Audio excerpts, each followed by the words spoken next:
Continuamos con este ciclo de conferencias magistrales. Tengo el gusto de presentar a la doctora Patricia Ramos Morales y nos va a compartir el tema las bases genéticas y los caracteres hereditarios. La doctora Patricia Ramos es profesora de carrera titular B del Departamento de Biología Celular, es profesora de asignatura B, es bióloga de formación, tiene una maestría en ciencias biológicas y es doctora en ciencias. Imparte enseñanza en genética 1 y taller niveles 1, 2, 3 y 4. Bienvenida y adelante. Muchas gracias. Ante todo, también de verdad agradezco la invitación. Yo he venido aquí varias ocasiones, no a esta facultad, pero sí a la parte de química y biología. Tengo muy buenos amiguitos por acá. Entonces me da muchísimo gusto estar aquí, porque la genética y la evolución son cosas que nos rodean las 24 horas del día. Y no es nuevo, esto es bien viejito. A veces nos sentimos muy modernos, pero la verdad es que vamos a ver que no. Y bueno, les platico rápidamente, yo me dedico a mutagénesis, precisamente, mutagénesis asociada a contaminantes ambientales, y trabajo con mosquitas, que es el organismo que tiene más años de ser utilizado en investigación, tiene más de 100 años de historia en investigación, y bueno, pues a mí me encuentran, como dice ahí, en la Facultad de Ciencias. Y el día de hoy vamos a platicar un poquito acerca de las inquietudes del hombre. Al ser ustedes estudiantes de antropología social, sé que ustedes saben de esto muchísimo más que yo. Pero, obviamente, lo importante de aquí es que el hombre siempre ha sido inquieto y siempre se ha interrogado acerca de dónde vengo y a dónde voy, ¿no? Todas estas preguntas. Y obviamente, dependiendo de su entorno, va dejando una huella a lo largo del tiempo que nos permite a las siguientes generaciones tratar de entender cómo es que los pueblos, las sociedades fueron evolucionando, así como desde el punto de vista biológico los organismos también fueron cambiando su entorno. Entonces, aquí por ejemplo podemos ver una imagen de hace 10.000 años, por ejemplo, un grabado en una cueva que habla de un principio fundamental para que todo lo demás funcione, que es la domesticación de las especies. Cuando el hombre empieza a domesticar las especies, empieza a cambiar su entorno. ¿Por qué? Porque obviamente va a ocupar, fíjense, vamos a hacer evolución sin querer hacer evolución, por ejemplo, ¿no? ¿Por qué? Porque va a ocupar las especies que le dan alimento, que le dan abrigo, que le dan sustento, ya sea vegetales o sea animales. Y una cosa importante, por ejemplo, es que va a empezar a proteger a los organismos que a su vez le protegen, como pueden ser los perros. Ustedes saben que los perros han sido la pareja del hombre por excelencia desde hace muchísimos años, y algo que hizo el humano fue seleccionar perros que eran mansitos. Mientras más mansitos mejor, porque no me muerden, ¿no? Bueno, y entonces va seleccionando gradualmente a perros mansos, los va protegiendo, a su vez los perros le protegen, y entonces entra en una interacción mutua de beneficio, ¿no? El humano le da la comida al perro, por lo tanto el perro no tiene que salir a buscar la comida, pero a su vez el perro es territorial, y si acepta a su humano, va a defender el ambiente de su humano para que otro no venga a agredirlo. Al hacer eso, una cosa importante que hizo el hombre fue seleccionar las orejas de los perros. ¿Y qué tienen que ver las orejas? ¿Cómo tienen las orejas los lobos? Puntiagudas. ¿Cómo tienen las orejas los huskies? Puntiagudas. ¿Cómo tienen las orejas los hush puppies? Redondas y hacia abajo, ¿no? Totalmente caídas. ¿Qué tan agresivo es un hush puppy? No son agresivos. ¿Qué tan domesticable o tan educable es un husky? Depende, ¿verdad? Ahí sí ya lo pensamos, porque no es tan fácil. Es más fácil un pitbull, inclusive, que un husky, ¿sí? Y entonces, fíjense, esa asociación que se establece, efectivamente, el humano, al seleccionar un atributo, fue seleccionando otros. Y esto es importante porque aparte le modificó la dieta a los animales. Ahora comen croquetas y calditos de pollo y todo lo que les demos, cuando estos animales comían solamente comida cruda, ¿sí? Entonces, como ven, el humano algo que hace es transformar su ambiente. Vamos a que sigue. Otra manera es esta. Por ejemplo, aquí tenemos un retablo de 2700, 2000 de 200 a.C., en la cual se ve ya una participación más activa del hombre para cultivar, en este caso, el lino y el enequén, pues ya los animales, que ya son una fuerza de ayuda para el humano para hacer un cultivo vegetal. Por otro lado, tenemos aquí la palma datilera, donde los fenicios, los asirios, son de los primeros en hacer la inseminación cruzada. Van inseminando las palmas que les interesan y van generando nuevas variedades de dátil con más endospermo, o sea, más carnita, ¿no? Más fruto suave, porque eso es lo que les atraía de ahí. Entonces vemos cómo el hombre va metiendo su cuchara, ¿no?, en modificar el ambiente. Y esto es importante porque, entre los muchos cuestionamientos, parte, escuchaba lo que hace rato, lo que ustedes decían, cuando dicen, ¿cómo es que una célula se adapta? ¿Cómo es que un organismo se adapta? Y aquí vamos a tener dos visiones que es muy importante reflexionar. Uno, las células se adaptan, los organismos se adaptan, porque si se adaptan, entonces existe una cierta intención de hacer, una cierta capacidad de hacer. Los dinosaurios se extinguieron porque no se adaptaron. Seguramente hicieron una patada, por eso no se adaptaron, ¿no? O sea, ¿qué fue lo que pasó? O los organismos son seleccionados por el ambiente a través de lo que llamamos la selección natural, y aquellos que van pasando la prueba, pues son los que se quedan a vivir, y aquellos que no tienen lo necesario, pues no se quedan en ese ambiente. Vamos a suponer, es decir, aquí no habría intención, aquí habría un proceso de selección aleatorio, ¿no? ¿Por qué? Porque en esta segunda idea, pues se parte del punto de vista de que las mutaciones surgen al azar y van en cualquier sentido, en cualquier dirección. Imagínense que ahorita metemos aquí nitrógeno, saturamos de nitrógeno, y solamente van a poder sobrevivir aquellos que traigan algo rojo en su ropa. Ya lo hiciste, ¿no? Yo creo que yo no, ya fui, ¿no? Paulina ya la hizo, ya lo lograron. Cualquiera que tenga algo rojo va a sobrevivir. Y obviamente me hubieran dicho, ¿por qué no me dijiste para traerme algo rojo? Porque aquí no hay intención, simplemente se aplica una fuerza de selección, todos los que tengan algo rojo se quedan y todos los demás ya fueron. ¿Sí me explico? Entonces, estos dos puntos de vista son manejados por estos dos investigadores. Por un lado, Lamarck, que postulaba una cierta direccionalidad, una cierta intención enfocado a la sobrevivencia. Y él hablaba, por ejemplo, el clásico son las jirafas que tienen cuello largo y que van desarrollando cuello largo porque las hojas de los árboles están altas, y entonces mientras más largo el cuello, mejor se van a alimentar. Y entonces fue una adaptación de las jirafas en ir elongando el cuello. La otra es, de acuerdo con Darwin, no es que las jirafas tengan el cuello largo porque fueron usándolo más. Es que aquellas que tenían el cuello más largo que el promedio alcanzaban las hojas, se podían alimentar, si se podían alimentar eran más fuertes, podían competir por pareja, se reproducían, y entonces obviamente al heredarle a los hijos la información que tienen, gradualmente harían hijos que tengan cuellos más largos y también cuellos más cortos. Los de cuello más corto, adiós, y los de cuello más largo van a poder comer y volver a repetir el ciclo. Y a la larga, esta selección sostenida va a hacer que después de muchos años las jirafas sean como las conocemos hoy día. Pero no porque existe una intención. Y esto es muy importante, ¿por qué?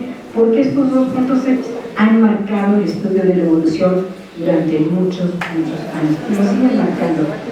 Estamos hablando de eso. Lamarck nació en 1741, vamos por él, y Darwin 1809.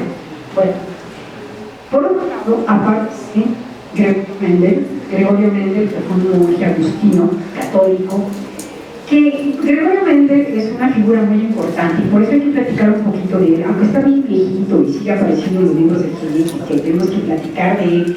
Hay que platicar de él no tanto por la contribución que hizo a la genética, que sigue siendo válida, sino para ustedes, desde el punto de vista de la antropología social, porque es un hombre que cambió su destino, y cambió su destino sin quererlo igual, no por intención. En esa época todo se heredaba. su papá es médico, ustedes van a ser médicos. Si su papá es limpiador de chimeneas, ustedes van a ser limpiadores de chimeneas. Si su papá es campesino, ustedes van a ser. ¿Por qué? Porque todo se heredaba, ¿sí?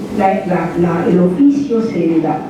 Esto implica que Mendel tenía que ser campesino. ¿Por qué? Porque su papá lo era, entonces él tenía que ser campesino y sabía trabajar en campo. Pero sucede que el papá de Mendel era muy pobre. Y entonces, ¿qué hacían los que eran muy pobres? Pues donaban sus hijos a los claustros. Y entonces el hijo se podía desarrollar en un claustro, vivir con los monjes, hacer una vida con los monjes y aprender algunas cosas, no algunas cosas, muchas cosas. Porque seguramente ustedes habrán visto la película del nombre de la rosa, ¿no? No la han visto, si no la han visto, véanla, es algo que todo ser humano tiene que ver, y que lo que plantea es que la información la era propiedad de la iglesia, y solamente la iglesia la compartía entre la misma iglesia, no entre la sociedad o entre la élite económicamente más alta de la sociedad, lo cual implica que esta información no llegaba a todo el pueblo. Bueno, al momento de estar Mendel en un orfanato o claustro y después convertirse en monje, pues tiene el sitio en el cual puede desarrollar todas las inquietudes que él tenía, y obviamente él era una persona muy inteligente.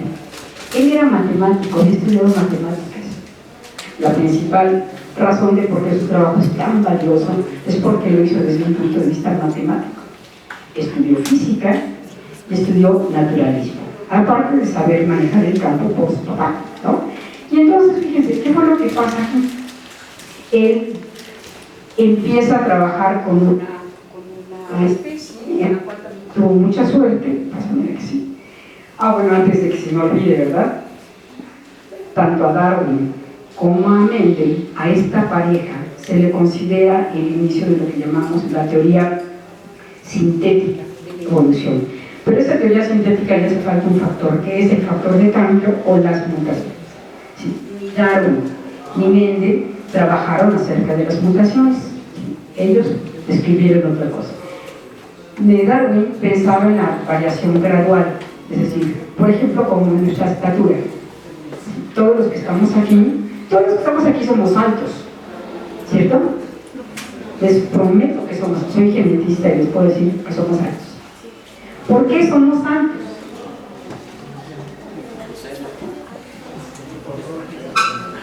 Bueno, sí, por los genes. ¿Por qué somos altos? Pues porque no somos enanos. ¿Estamos de acuerdo? Así de fácil. Tampoco somos gigantes. No, los gigantes es otra categoría. Bueno, total, somos altos. Ahora, mi respuesta sería, de acuerdo con Mendel, somos altos porque no somos enanos. De acuerdo con Darwin, sí, pero no somos iguales.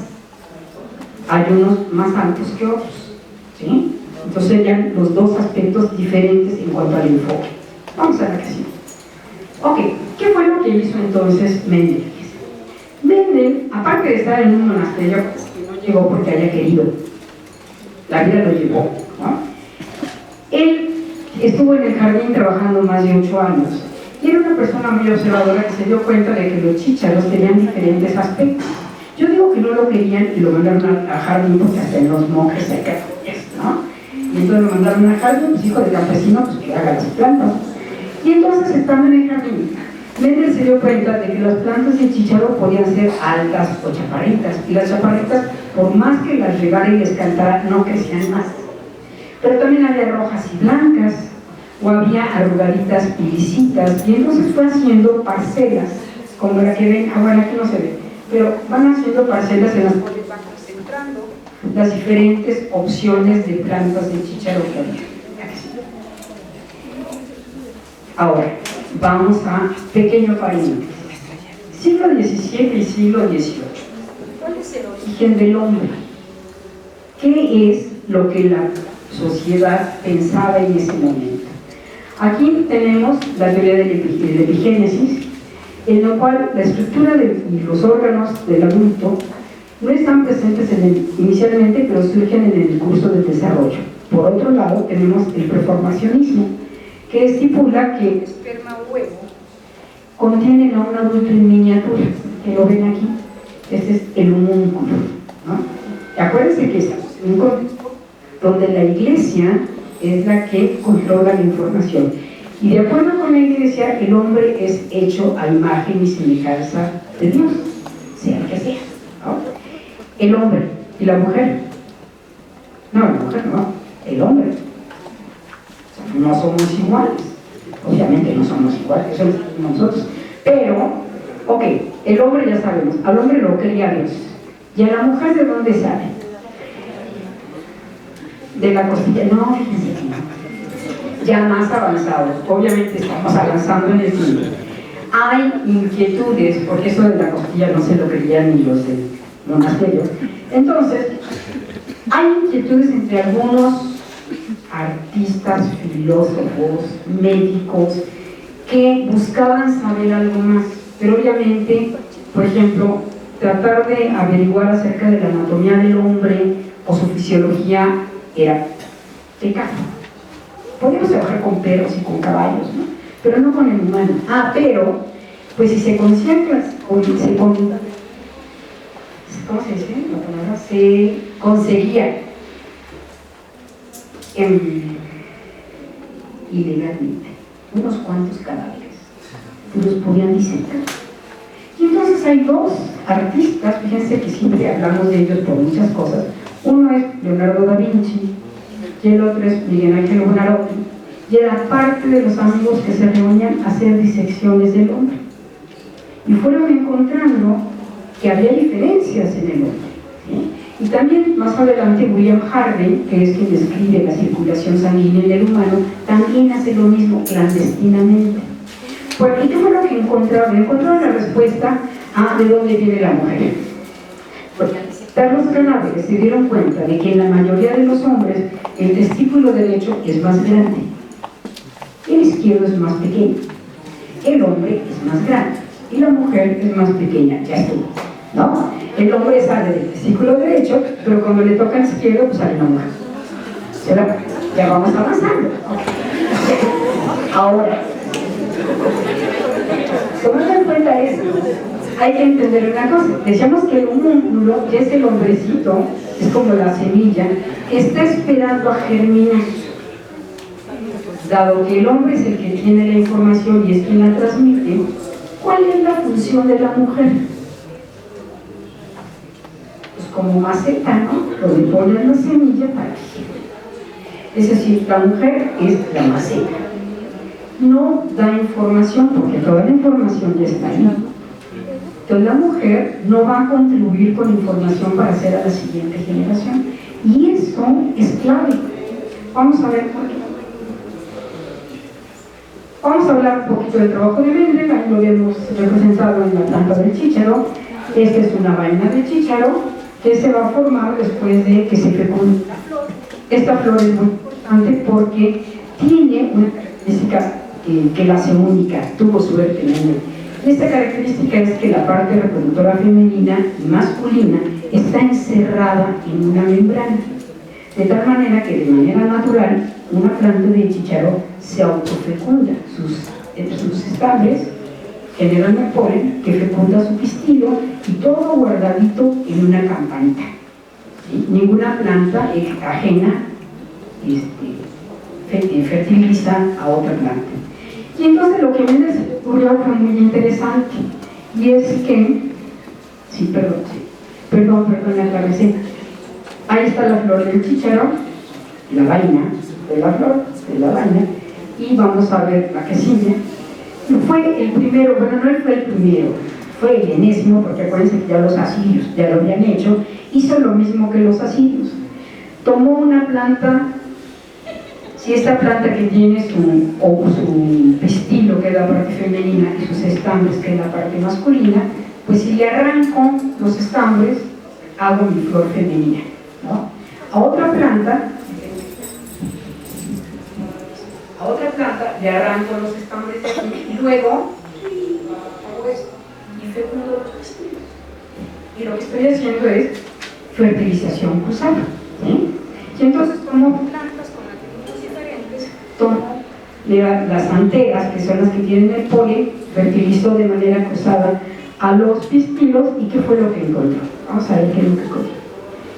Por ejemplo, entre las cosas que él había observado era las semillas de chícharo podían ser amarillas o bien podían ser verdes. Cuando él sembraba plantas que tenían semillas amarillas, sus hijitos eran amarillitos, ¿no? Y los verdes eran verdecitos. Y así por N generaciones. A esto se le llaman poblaciones mendelianas. Son poblaciones que genéticamente comparten la misma información o líneas puras. Bueno, entonces él toma estas dos opciones y entonces hace la inseminación cruzada, la que sigue.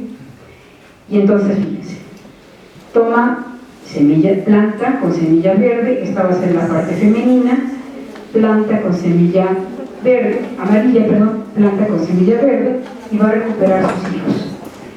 Vamos a seguir este. La parte femenina es verde, la parte masculina es amarilla.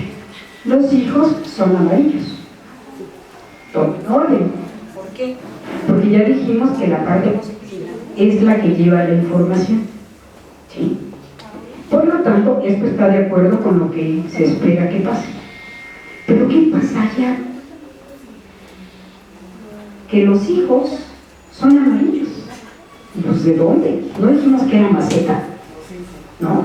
Si son amarillos, esto implicaría que la parte femenina sí da información, pero lo peor es, desapareció la parte masculina, porque de aquí ya no está, ¿no?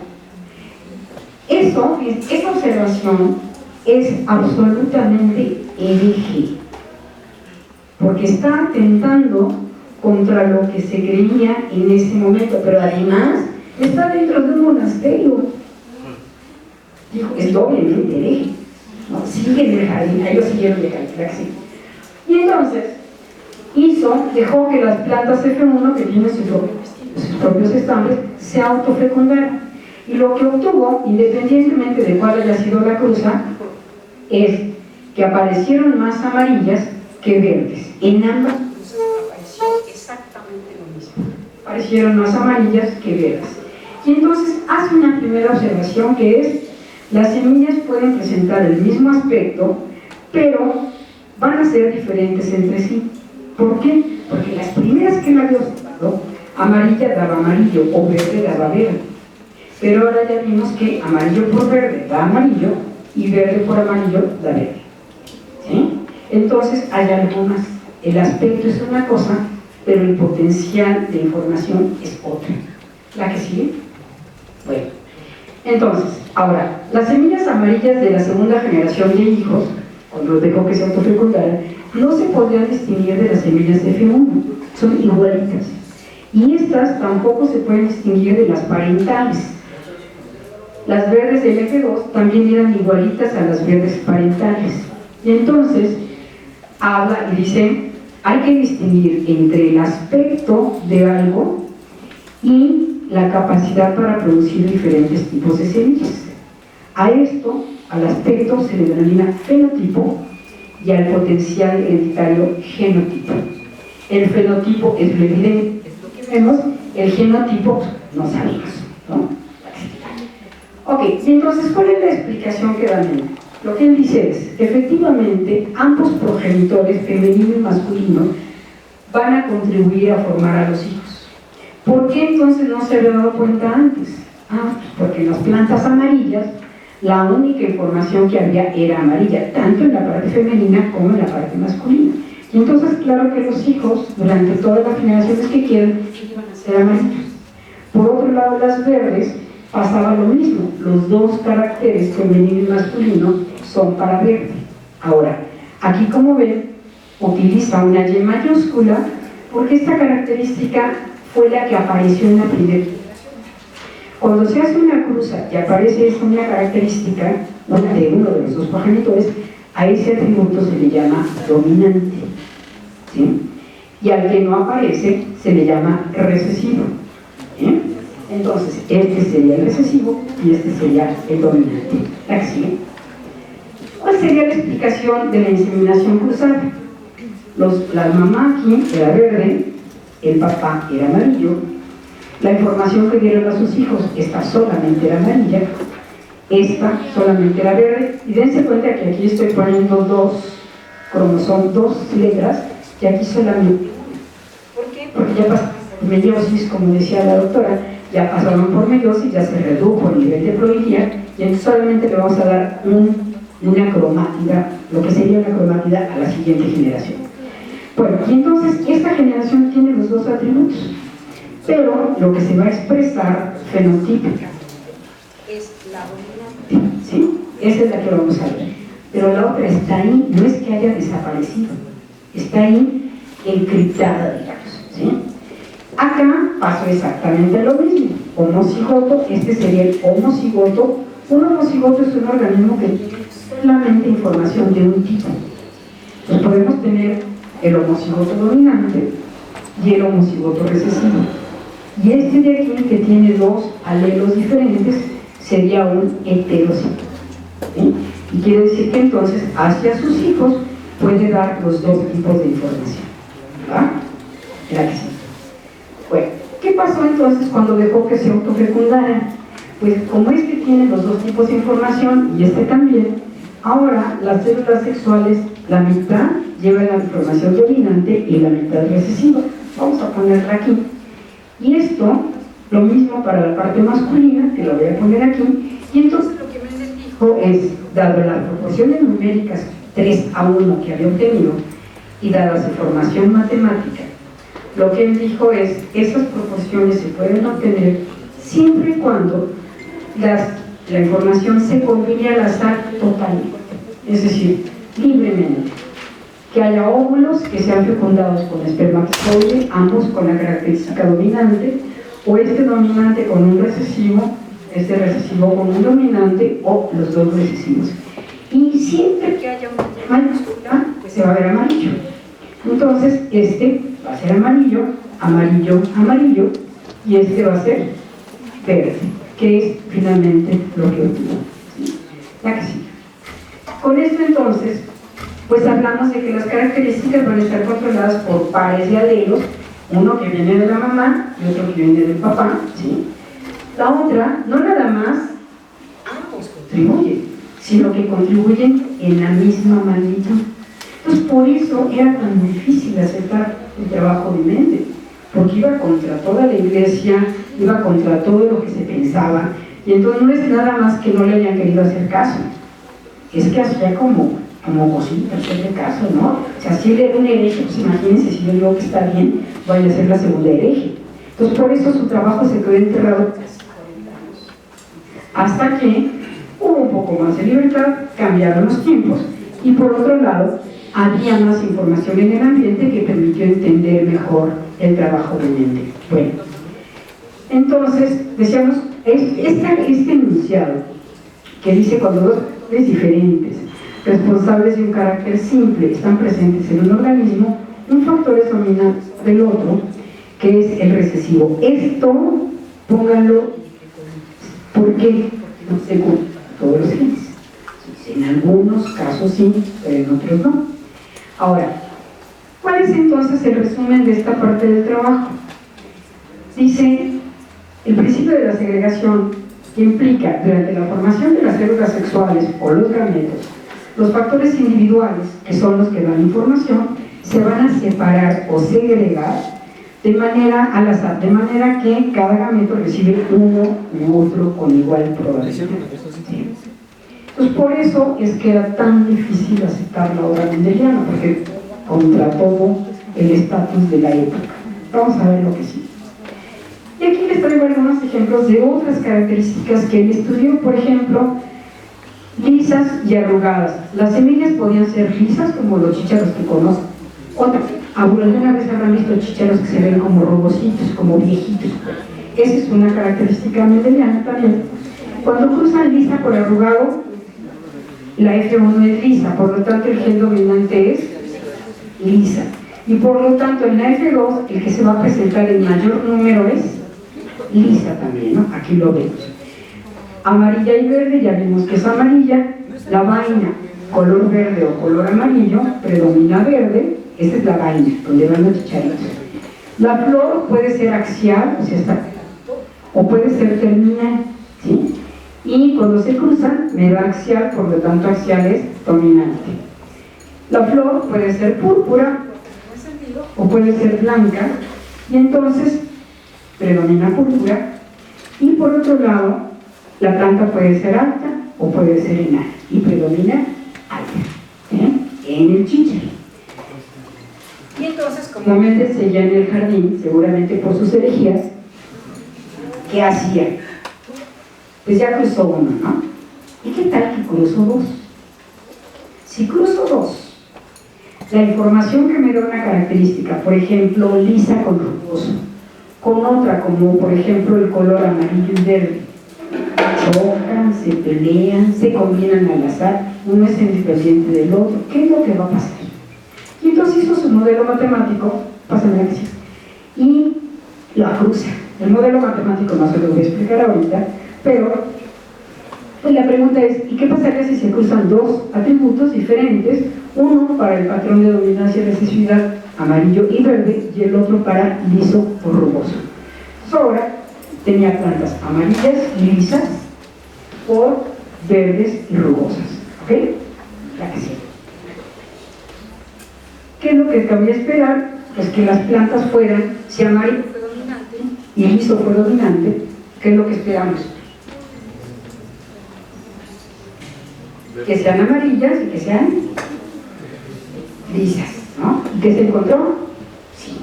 Ah, qué bonito, efectivamente, al hacer la cruza, todas fueron amarillas y lisas. Lo cual confirma el principio de uniformidad de que cuando cruzo dos líneas contrastantes, por ejemplo, alto por enano o lisa por rugoso, toda la F1 es igualita. A eso se le llama principio de uniformidad. Y aquí se vuelve a ratificar porque todos los hijos, todos son amarillos y son lisos. Y la explicación es que van a llevar la información alternativa para color, pero también van a llevar la información alternativa para textura, las dos. Y cada una manejándose de manera independiente. Esa es su propuesta, la que sí. Y entonces, ¿qué pasaría en F1? Pues sucede que ahora vamos a hablar de dos características, ¿no? Y esta se va a repetir a las gametas y esta también, pero como son dos características, igual que cada de los genes que están en cada uno de nuestros 23 pares de cromosomas, pues se van a repartir al azar y cada célula de nosotros, por ejemplo, va a tener 23 cromosomas y todos los genes que están ahí, igual en la plantita de chícharo. Entonces ahora, pues una gameta va a recibir, por ejemplo, los dos dominantes, la otra, un dominante y un recesivo, la otra, recesivo y dominante, y ambos recesivos. La otra parte, pues lo mismo, ¿no? Porque es la parte de sus estambres y pistilos, y eso lo podemos meter en un cuadro de Punnett. Un cuadro de Punnett es el nombre que le damos los genetistas a este arreglo, al arreglo sencillo que les decía anteriormente, o a este, pero de a de veras, es un cuadro de combinación en matemáticas. Punnett se puso listo y le puso su nombre, pero esto desde antes. Newton ya le había puesto el nombre, que es un cuadro de combinaciones. Bueno, entonces esta matriz, que finalmente es una matriz matemática, pues lo que tiene son todas las posibles combinaciones que pueden ocurrir de óvulos que llevan esta información, fecundados con espermatozoides o con polen que llevan esa otra información. Y ahora tenemos 16 combinaciones posibles. La que sigue. Pero fíjense, vamos a ver qué tenemos de aquí para acá. ¿Qué encuentran en común? ¿Qué son todos los individuos? De la derecha hacia la izquierda, de arriba hacia abajo. ¿Son homocigotos o son heterocigotos? Son heterocigotos. Son híbridos. Pero como son dos características, ahora decimos que son. Entonces serían híbridos, fíjense, este y este. Son igualitititos. ¿La que sigue? Ahora, ¿qué cosa encuentran en común? ¿Qué son estos? ¿Cómo les llamaríamos? Homocigóticos, porque solamente tienen para cada característica la misma información. Por ejemplo, para amarillo los dos alelos son amarillos, para rugoso los dos son rugosos, y así, ¿sí? Entonces, en esta línea, si lo hacemos en este orden, aquí vamos a tener a los heterocigotos y aquí vamos a tener a los homocigotos. En este cuadrito lo que vemos es al gen Y mayúscula, homocigoto, acompañado de R mayúsculas, heterocigotos, y R minúsculas. ¿Okay? O sea, son combinaciones al azar totalmente. La que sigue. En este cuadrito vemos a Y minúscula acompañado de R mayúscula, heterocigotos y R minúscula.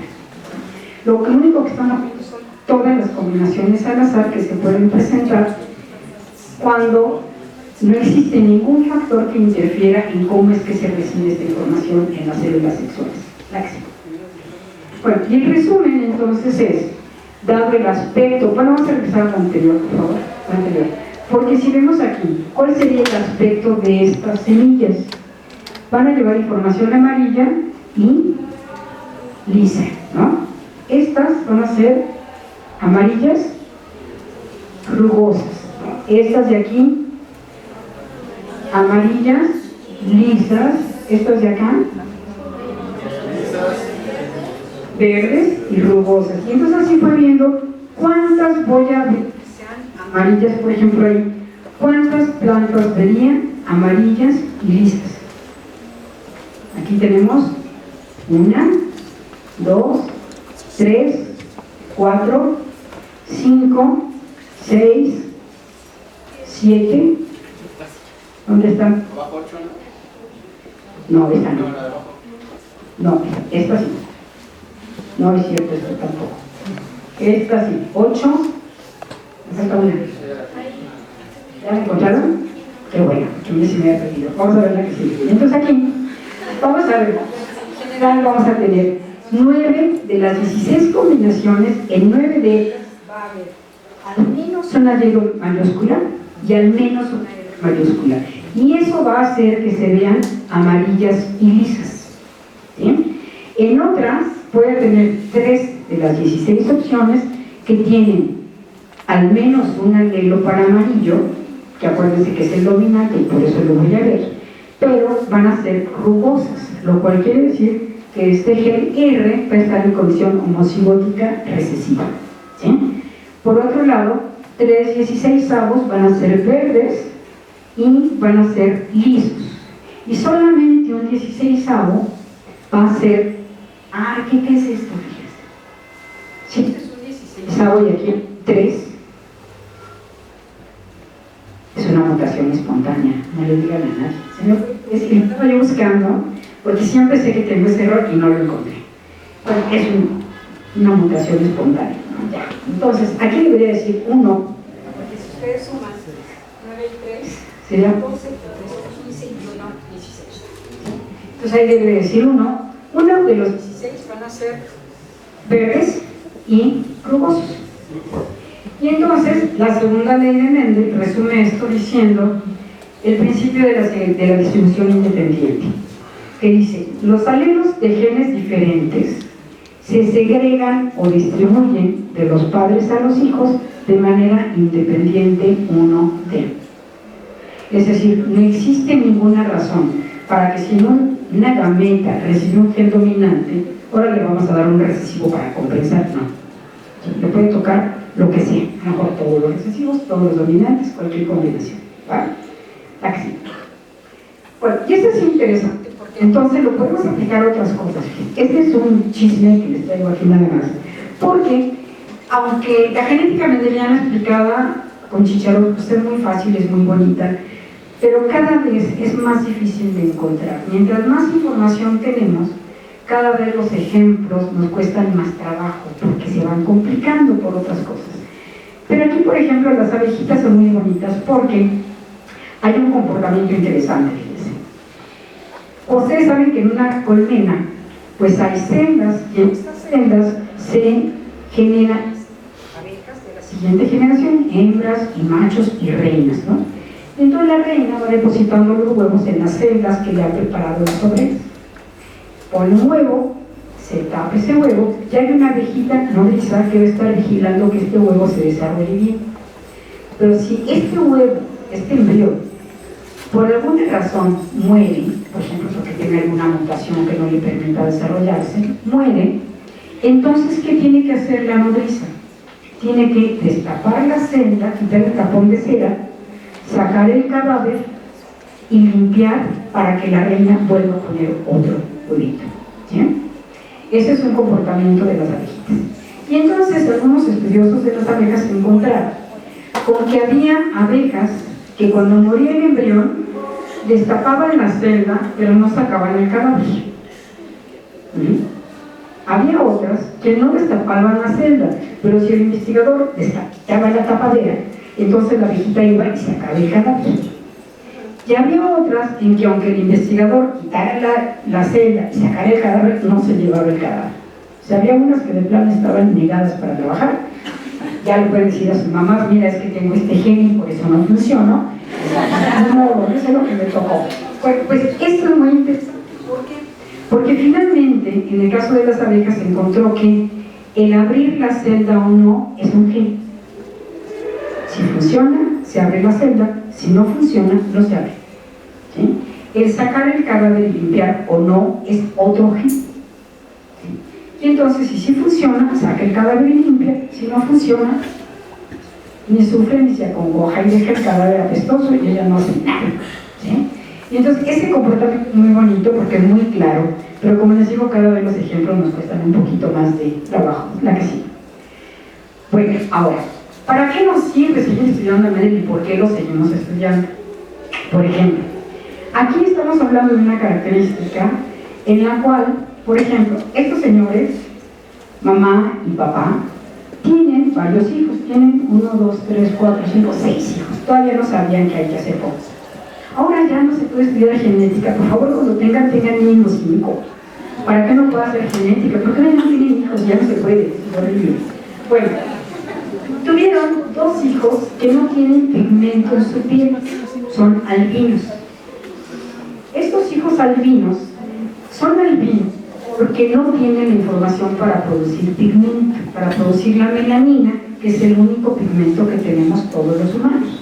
Como tenemos mucha, pues estamos muy bien protegidos, somos morenazos, ¿no? Cuando tenemos poquito, pues, los desabridones y demás, nos cuesta más trabajo la luz solar porque no la podemos filtrar. Estamos mejor adaptados los morenos, para que vean. Pero bueno, ¿qué pasa entonces? ¿Por qué estos hijos son albinos? Estos hijos serían homocigotos recesivos. Si los hijos son homocigotos recesivos, eso automáticamente me permite saber que los papás son heterocigotos. ¿Por qué? Porque uno de estos alelos vino del papá, pero el otro vino de la mamá. Ahora, ¿por qué ellos no son albinos? Pues porque ellos tienen un alelo A mayúscula y un alelo A mayúscula, pero ambos tienen un alelo A minúscula. O sea, generar sus vacinas. A estos hijos sí les tocó un alelo dominante, pero a estos no. ¿Sí? Y lo mismo pasa, así como en esta familia, que es una familia noruega, en estos que son hindúes. No importa si están en la India, un albino es un, o si están en Bolivia, albino es albino. Si están en África, albino es albino. Y a veces con muy mala suerte, porque se los comen o los matan, ¿no?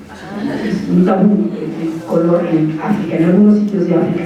En otros, al contrario, son deidades y se les venera, ¿no? Depende de la sociedad. Pero vean que este es mi favorito, porque es su papá, están igualitos, ¿no? Es su papá.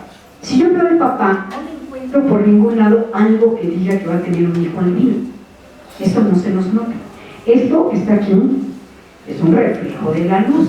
No crean que es el gen del albinismo que al hijo se le extendió, no para nada. ¿No? O sea, no tenemos manera de saber qué tenemos en nuestros genes, sino hasta que tengamos hijos. O ahora con las técnicas moleculares, pues, porque nos sacamos una prueba para un gen específico. Bueno, pero entonces fíjense, una vez que entiendo esto, cualquier albino que vean, ustedes se pueden acercar y decir, oye, tú eres homocigoto para el gen A. ¿No? Ya, Pues si no lo sabías, eres homocigoto, ¿no? Para el GENA ya certificado. Y esto implica que funciona igual en cualquier etnia humana, cualquier grupo humano. Han existido albinos desde la eternidad, los primeros humanos, y seguirán existiendo aún después de que nos vayamos. Por lo tanto, el gen del albinismo está repartido en todos los hombres, ¿no? Todos lo saben, la que sí. Pero fíjense aquí qué bonito. Aquí tengo una ardilla, tengo ratón, rata, cuyo, cualquiera que quiera. ¿Por qué son albinos? Por la misma. Entonces, fíjense, ahora, como genetista, ya lo que voy a decir es, el gen del albinismo, ¿qué tenemos en común las ardillas, las ratas, ratones, cuyos, hámster, demás, y los humanos? ¿Qué somos? ¿Qué más? ¿Qué? Heterocigotos, no, si somos heterocigotos no se nos notaría. ¿Qué tenemos en común? Mamíferos. Mamíferos, exacto. Y entonces ahora puedo decir que el gen del albinismo está repartido entre los mamíferos. Claro, me falta ver los mamíferos, claro que sí. Y entonces, pues fíjense, un ñu, que para nosotros es un extraño ñu, aquí más cerca, saben, Chapultepec, un ñu también puede ser albino, y una jirafa también. Por lo tanto, efectivamente está distribuida entre los mamíferos. ¿Se acuerdan de Copito de Nieve? Sí. Bueno, también. O sea, tenemos muchos ejemplos de organismos que son albinos. Ok. Por lo tanto, el gen para el albinismo en los mamíferos regula la misma característica de una manera similar. Y entonces lo que podemos hacer a través de este tipo de análisis es abarcar todo un grupo de organismos que compartimos el ser mamíferos. ¿Sí? Ya sin que importe el estuche, que sea humano, que sea vaca, que sea burrito, si está sin pigmento es albino. Por lo tanto tiene el gen atrofiado. ¿Ya? Y ahora,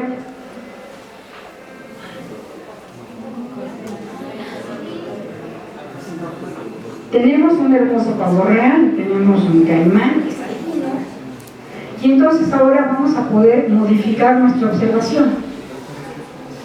¿Qué tenemos en común con las aves y con los reptiles y los mamíferos? ¿Qué somos? Vertebrados. Y entonces fíjense cómo ahora ampliamos nuestro conjunto a todos los vertebrados. Y ahora lo que podemos decir es, evolutivamente, el gen del albinismo existe desde que existieron los primeros invertebrados, que serían los más antiguos, después dan origen a las aves, después surgen los mamíferos. Bueno, el albinismo ya estaba funcionando desde entonces. Y así vamos haciendo comparaciones, vamos estableciendo nexos que nos permiten entender la historia de vida de los organismos. Ok, ahora vamos a ver un esquema que espero entenderlo sin mayor problema. Aquí en este esquema estoy representando un pedacito de una célula. Lo verde sería el núcleo. En el núcleo, como les comentaban las doctoras, tenemos al material genético, al DNA, en cromosomas. En este caso es el cromosoma 11 humano. Tiene un gen que codifica para una proteína que se llama tirosinasa. Las tirosinasas son... ¿Cuál es mi agua? Esta, gracias. Esta agua se llama tirosina y esta se llama tirosinasa. Entonces, ¿qué es lo que hace la tirosinasa? Toma la tirosina y la lleva a un sitio, ¿sí?, para que forme parte de la cadena de producción de melanina, ¿sí? Cuando el gen funciona, la tirosinasa puede tomar a la tirosina y llevarla, ¿sí? Y lo que vemos aquí sería el cromosoma 11, vamos a decir que ser materno, tiene una secuencia de tirosinasa regular a la cual le vamos a llamar A mayúscula. Cuando este DNA se expresa y hace copias de RNA que posteriormente se traducen en una proteína, vamos a encontrar que hay un residuo, un aminoácido que se llama treonina, y que esta treonina pertenece al sitio activo de la tirosinasa, que representa aquí como el Pac-Man. ¿Se acuerdan del Pac-Man? PAMA. Y la boquita del PAMA sería el sitio activo. Y el rombo es la tirosina. Bueno, en este individuo, tanto la mamá como el papá dieron información para hacer tirosinasa funcional. ¿Sí? Y por lo tanto, este individuo va a poder traslocar la tirosina y depositarla en unas células específicas que se llaman melanocitos, que son las células irresponsables de que tengamos el color. Ahí es donde se acumula el color. ¿Sí? Porque si ustedes se cortan, van a ver que lo de adentro no está café, está rosita, ¿no? Pero lo de afuera es lo que tiene melanina. Entonces, ahí. Vamos a ver la que sigue. Aquí tenemos que la mamá dio información para una tirosinasa funcional, pero el papá, pues no, me dio una tirosinasa mutada, es decir, algo le falla. ¿Qué es lo que le falla? Pues que en lugar del residuo de trionina, por alguna razón ocurre una mutación y presenta un residuo de lisina, que es un aminoácido diferente. Bueno, eso hace, acuérdense que los aminoácidos son moléculas que van tomando formas específicas. Y esto lo que hace es que va a modificar el sitio activo, va a cambiarlo de manera que ya no puede atrapar a la tirosina. Entonces, imagínense que lo hizo. Y entonces ahora yo quiero llevarme a la tirosina, pues no puedo. Por lo tanto, aunque tenga tirosina, no la puedo llevar al sitio correcto, no la puedo traslocar. Y entonces esta célula no va a recibir esta tirosina. Pero, ¿qué creen? Que está recibiendo esta. Y para este gen, con el trabajo que se desprende de solamente un cromosoma, es suficiente para estar pintaditos. ¿Sí? Por eso este alelo se dice que es el alelo dominante. Ahora, es muy importante, a veces decimos que el alelo recesivo no se expresa. Claro que se expresa. Vean que aquí se está expresando. Y me está haciendo una tirosinasa no funcional, pero de que se expresó, sí se expresó. Entonces lo que tendríamos que decir, no se expresa fenotípicamente, porque sí se expresa molecularmente. ¿Vale? Ok, ¿qué pasa? Siguiente ejemplo. ¿Qué va a pasar? ¿Cómo se va a ver una persona que tenga esta constitución? Un residuo de lisina aquí, un residuo de lisina aquí. ¿Cuál va a ser su fenotipo?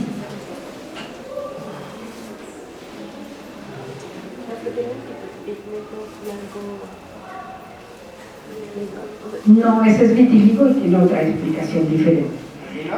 Albino, exactamente. Ese es el albinismo. Es una de las muchas formas de hacer albinismo, ¿sí?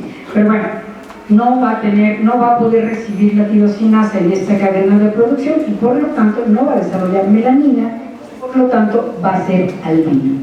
Entonces, lo que le falla a los jirafitas, humanitos, ¿qué más era? Peces. Bueno, no peces no puse, pero con el pavo real y todo lo que quieran, es esto. ¿Sí? Y por eso decimos que es un gen conservado, y por eso es muy importante cuando tratamos de entender a la evolución, entender por qué somos diferentes, en qué consiste que seamos diferentes, porque tenemos diferentes genes, y fíjense que la respuesta es que no, porque muchos de estos genes, como acaban de ver ahorita, se conservan. Y entonces, ¿por qué somos diferentes? Porque somos tan diferentes. Y a veces la respuesta en general, digamos, para no prolongar mucho el sufrimiento, es por la manera en la cual esos genes son regulados. Lo que ha cambiado a través de la evolución no son tanto los genes, porque ya vieron que son distintos y sin embargo lo tenemos, pero la manera en la cual se regula un gen, eso sí puede hacer la diferencia. ¿Ok?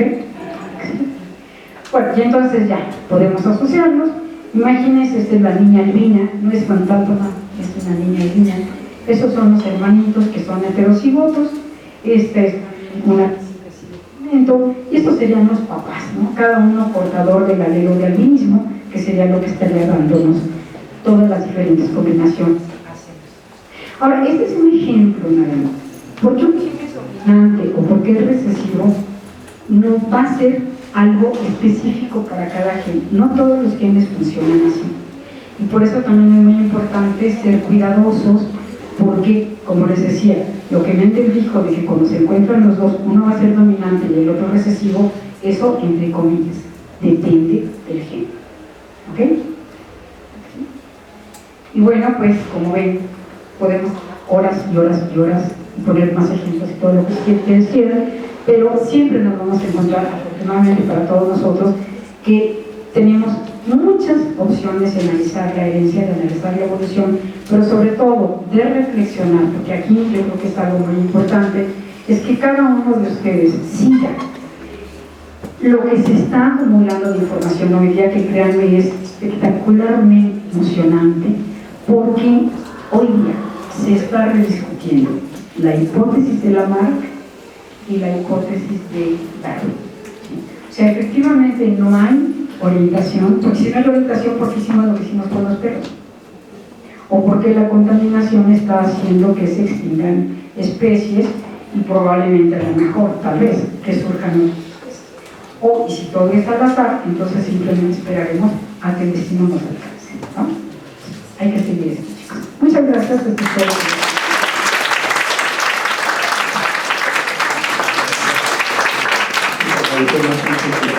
Es un tema muy interesante, creo que muy atractivo también como la forma como lo compartió. Bueno, pasamos a una sesión de preguntas. Pregunta que la melanina da color hacia la piel. Entonces, ¿qué afectación tiene la melanina en los pulpos? ¿Qué hace que se transmiten y todos los seres se pueden transmitir? En este caso igual es una regulación, porque el pulpo no es que no tenga, tiene, pero la regulan para que se exprese o no se exprese. Nosotros no tenemos esta capacidad de camuflaje. La única cosa que nosotros podemos hacer para nosotros, la melanina es un filtro de la luz solar y por eso es invisible. O sea, tenemos una cierta información, pero aparte podemos aumentar un poquito más nuestra melanina. ¿Cuándo la aumentamos? Cuando recibimos más luz, por ejemplo, nos vamos a la playa. Estamos recibiendo más rayos solares y entonces nos tostamos.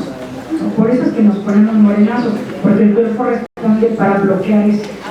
Cuando ya no recibes tanta luz, la melanina deja de producirse en la misma cantidad, se produce pero menos. Pero en el caso del pulpo es otra cosa, porque ahí no nada más tiene la melanina, tienes otras proteínas que a través de cambios bioquímicos lo que van a hacer es emitir una coloración que nosotros percibimos diferente, que obviamente para él le sirve de camuflaje, pero son dos cosas distintas.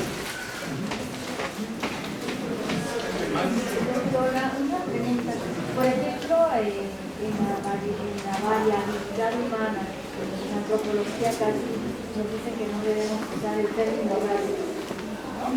Pero ¿cómo influye entonces, por ejemplo, por qué los asiáticos amarillos, la piel, los ojitos? No sé si usted más o menos nos puede acercar a ¿qué pasa ahí?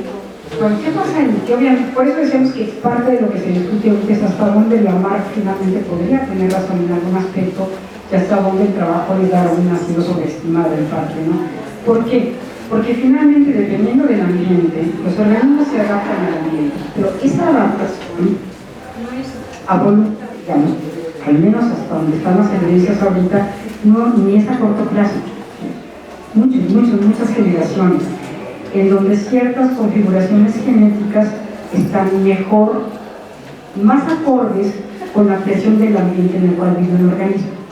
Entonces, estos que están más acordes tienen la mayor probabilidad de sobrevivir y de reproducirse en esas condiciones. Esto pasa, por ejemplo, en nosotros. La mayoría de nosotros tenemos grupo sanguíneo O. Cuando el grupo sanguíneo O es un grupo sanguíneo recesivo, ¿no? ¿Por qué entonces tenemos O? En Europa hay mucho A, hay mucho B, y hay A veces, pero hay pocos O's. ¿Por qué entonces nosotros tenemos O's? Cuando se supone que la historia de la humanidad nos da un origen relativamente común, ¿no? Y entonces la cuestión sería, porque probablemente ese grupo sanguíneo en las condiciones de este lado del planeta fue más eficiente para sobrevivir a las condiciones, y aquí más que aquí. En África, por ejemplo, la presencia de un gen que provoca una mutación en los eritrocitos, bueno, una mutación en la molécula de la hemoglobina provoca que nuestros eritrocitos, que les mostraba Paulina, me parece, Paulina, que se ven así como hamburguesitas bonitas, se deformen, ¿no?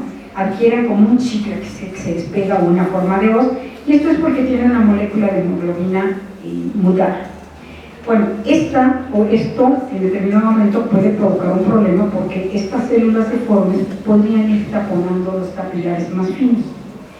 Y por eso se llama anemia falciforme, que es el nombre que se le da a esta enfermedad. Cuando una persona, sus dos alelos son mutados, pues obviamente solamente va a ser células como medias lunas. Y estas van a chocar, van a hacer cúmulos, van a bloquear las venas, y entonces no se van a nutrir los músculos y se va a tener un aspecto de anemia. Por eso se le llama anemia falciforme. Okay. Y es letal. O sea, en cierta edad temprana es letal. Pero ¿qué pasa si vive en África y tiene un gen para anemia falciforme y uno regular? Va a estar protegida contra el paludismo. ¿Por qué? Porque a los mosquitos no les gusta que uno tenga el gen de la anemia falciforme. Pues solamente va a picar a los que no lo tienen. Pues las personas que no lo tienen van a ser más susceptibles a enfermedades transmitidas por el mosquito que las personas que tienen el alelo de anemia. ¿Cuál es la desventaja? Que una persona, el alelo de anemia, si se aparea con otro que también lo tenga, puede tener hijos con anemia falciforme, ¿no? Entonces, una por otra. Pero es una cuestión de qué condiciones hay en el ambiente, qué tenemos en el genoma, y esto finalmente va marcando a lo largo de la historia de vida de las especies una cierta permanencia de ciertos genes que son más adecuados para las presiones ambientales a las que nos exponemos. Entonces, sí, tiene que ver. Por eso decimos que todo se rediscute.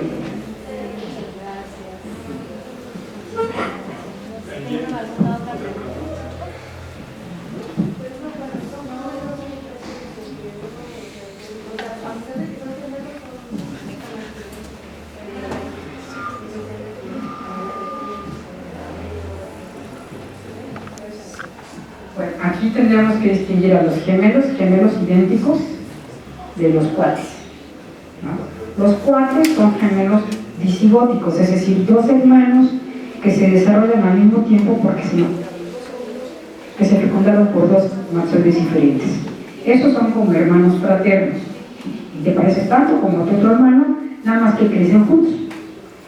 Los gemelos idénticos, esos son gemelos producidos por un óvulo fecundado por un espermatozoide que al principio del desarrollo, a nivel de mórula, se separa en dos morulitas, y cada morulita a su vez genera un gemelo.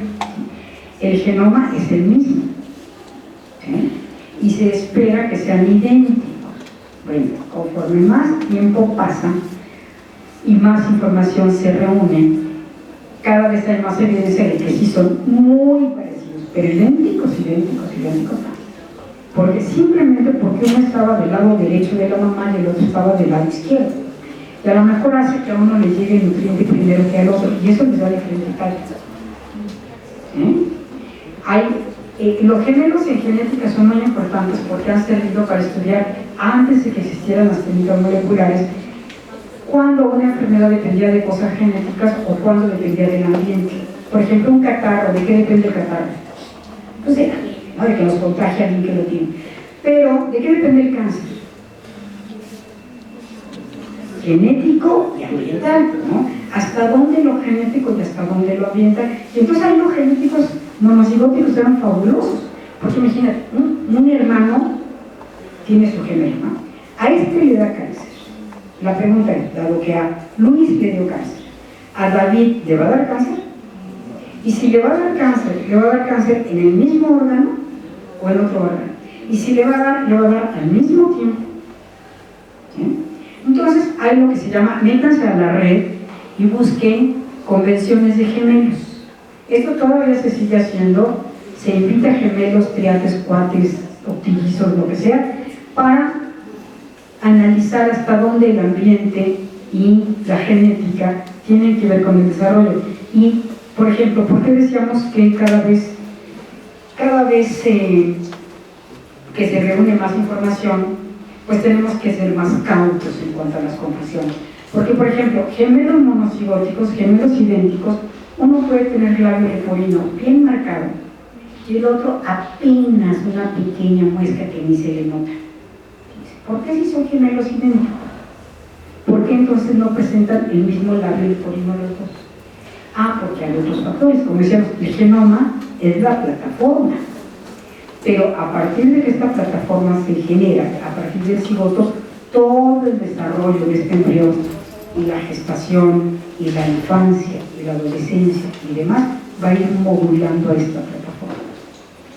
Entonces, claro que por esa razón, hasta los gemelos idénticos a la larga pueden ser un poquito diferentes, no tan diferentes como dos hermanos fraternos. Eso sí.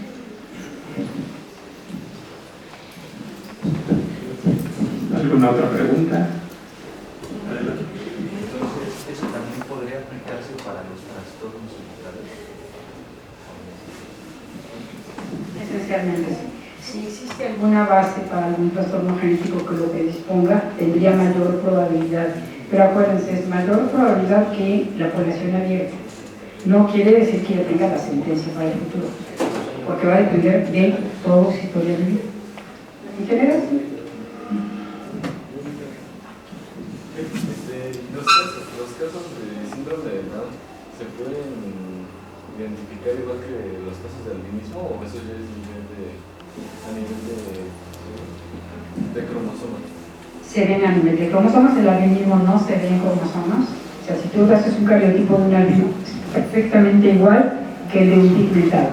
Pero en el caso de Down, sí, hay varias posibilidades de que tengan un Down. Uno es porque tenga 3 copias del cromosoma 21 libres, y lo otro es porque una copia esté pegada a otro cromosoma y por eso se arrastre, ¿no? Por eso es a nivel cromosómico y detectable a nivel de ultrasonidos. El albinismo no. Si ya no hay preguntas. Yo no tengo una pregunta, más bien quiero compartirles que me siento satisfecha porque creo que hoy termina el ciclo de conferencias de evolución de adaptabilidad. En lo personal, soy alguien que tomó muchas decisiones equivocadas acertadas para poder llegar a la antropología. Y me gusta, me gustó porque en realidad yo no tengo una pregunta como tal, porque a lo mejor yo, después, a pesar de que hace muchos años fui a la prepa y no me acuerdo de conceptos, pero que de pronto se te quedan porque un maestro que te los compartió bien o leíste y se te quedaron. Creo que sí es muy importante este proceso de para las 3 de conferencias porque, bueno, hablamos de paleontología, de genética, de historia de la vida y que decimos, eso lo tengo que ver como un geógrafo, yo porque tengo que saber cómo surgió la Tierra, ¿no? Pero que al final, efectivamente, al llegar a esta conclusión de que la evolución y la herencia tienen, muchísimas cosas en común, la célula, la repartición, todo lo demás, cómo al final llegamos a lo que estamos haciendo en la antropología, que es analizar al humano y el N de posibilidades que podemos investigar. Por ejemplo, hablo del albinismo porque todo el tiempo tenía en mi cabeza, por ejemplo, lo de altos y chaparros. Conocí a una persona que no podía explicarse y le costaba trabajo porque nació en México, siendo que su comunidad, ni en su pueblo, ni en su ciudad, jamás había visto su familia o demás, ¿no?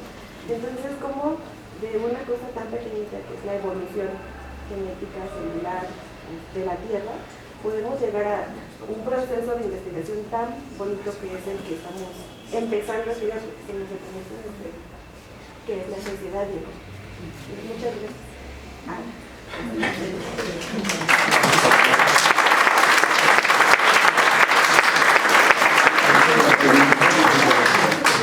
Gracias. No me quedó muy claro la última frase que mencionó de su conferencia, que se está reconsiderando esta parte de la MAC y no se está, bueno, no sé si lo entendí bien, que ahora es una mezcla entre lo que decía la MAC y lo que decía Darwin, entonces sí hay una voluntad del individuo que conlleva, o podría ahondar un poco más en esa parte, o...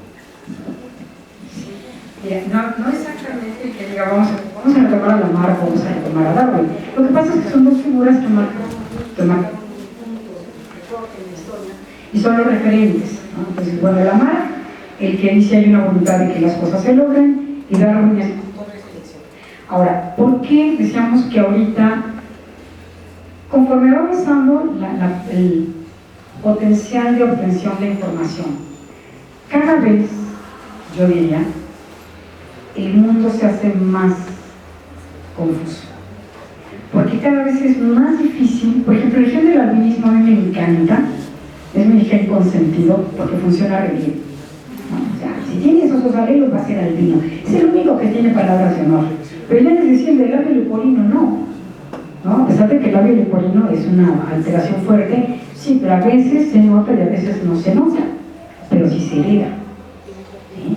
Entonces, la pregunta acerca de qué pasan estas cosas, porque a veces se nota o no se nota. Ustedes seguramente habrán oído hablar de lo que es ahora la epigenética, como una de las alternativas. La epigenética implica cualquier cosa extra a lo que se encuentre codificado en los cromosomas, en los genes. Son marcajes, modificaciones, cambios químicos en las bases o en las proteínas asociadas al DNA que van a provocar un cambio en la expresión. Y esa parte apenas se está estudiando. Pero lo que se está viendo es que para muchas cosas la epigenética podría llegar a ser más importante todavía. Digamos, cada vez, por ejemplo, la plataforma genética, los genes, la secuencia que conocimos con el proyecto Genoma Humano. Cuando se hizo el proyecto Genoma Humano decíamos, una vez que sepamos todas las letras del abecedario, las ordenamos y ya. Pues no nada más es más información de la que hemos podido procesar, sino que hemos visto que no es suficiente, porque tienen la información básica, pero la manera en la cual esta misma información se puede presentar en A, B, C, D individuos es diferente. Y eso lo que quiere decir es, hay algo más. ¿Sí? Yo les decía a mis alumnos por ahí del 86, fíjense, del 86 para acá ya llovió, ¿no? Pero bueno, yo ya tengo muchos años de dar clase. Y en el 86 ya sentíamos que lo que sabíamos no era suficiente.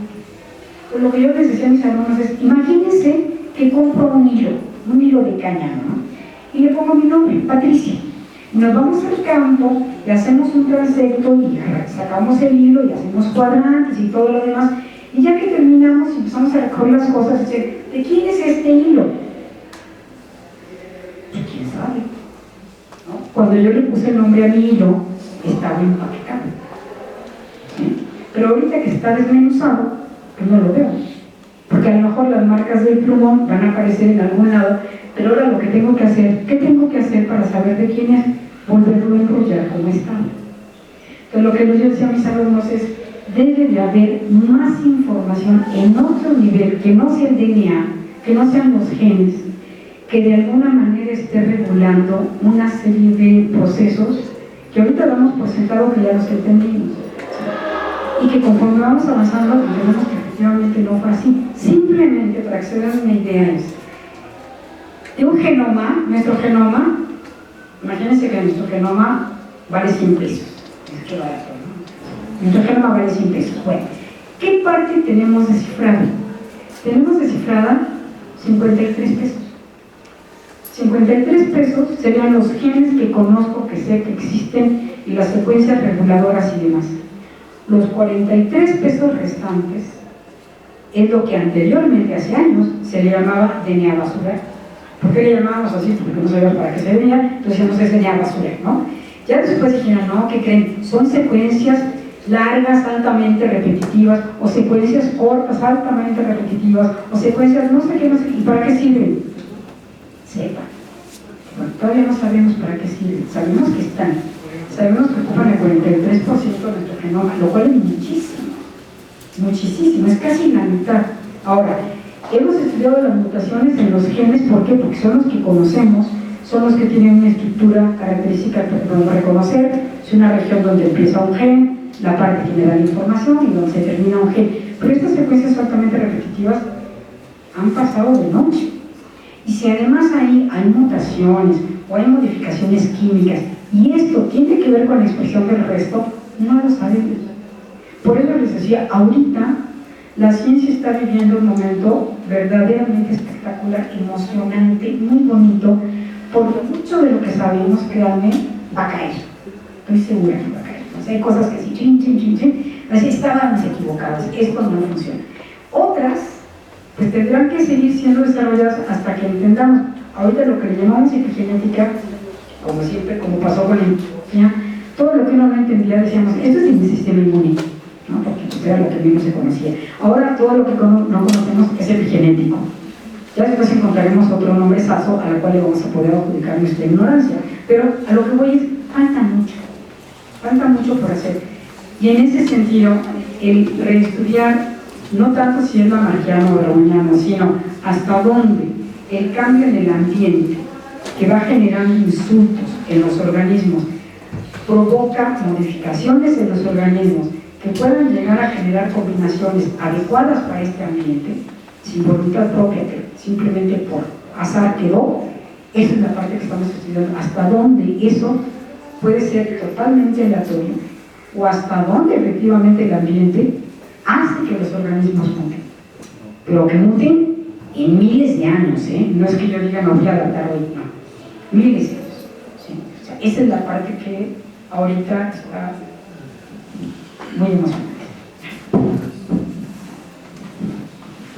Bueno, pues agradecemos su participación y me permite entregar este reconocimiento a la doctora Patricia Ramos del Laboratorio de Genética de la Facultad de Ciencias de la UNAM por su participación en el ciclo de conferencias Bioquímica Primitiva de la Tierra, Evolución y Vida, con la conferencia Las bases genéticas y los caracteres hereditarios. Muchas gracias.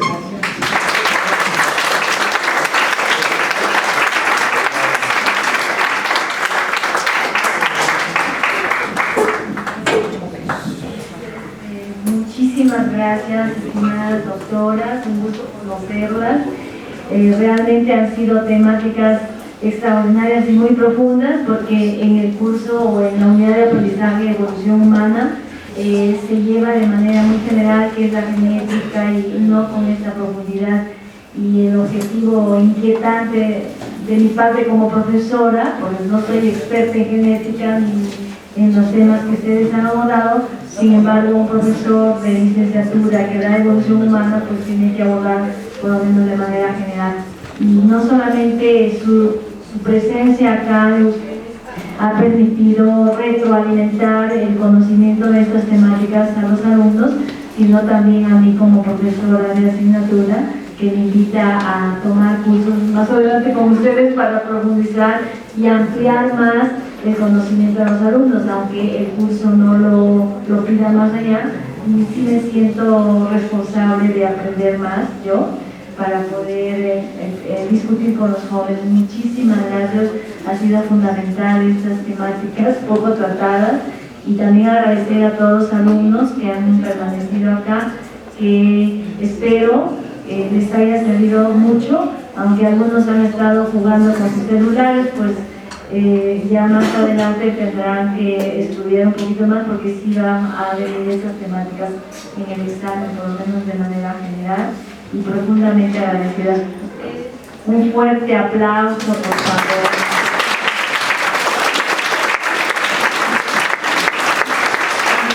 Y antes de olvidarme, también agradecer a todos los alumnos y exalumnos que han participado apoyándonos, a los maestros, doctores, moderadores, a Leo, que es de discusión general, al alumno también de maestría o de doctorado, creo, que está apoyándolas a ustedes, bueno, a todos. Y este evento se ha llevado a cabo porque han participado no solamente los doctores magistrales, sino también el personal administrativo de la facultad. Y muchísimas gracias y otro aplauso. Y nos vemos para tomarnos la foto.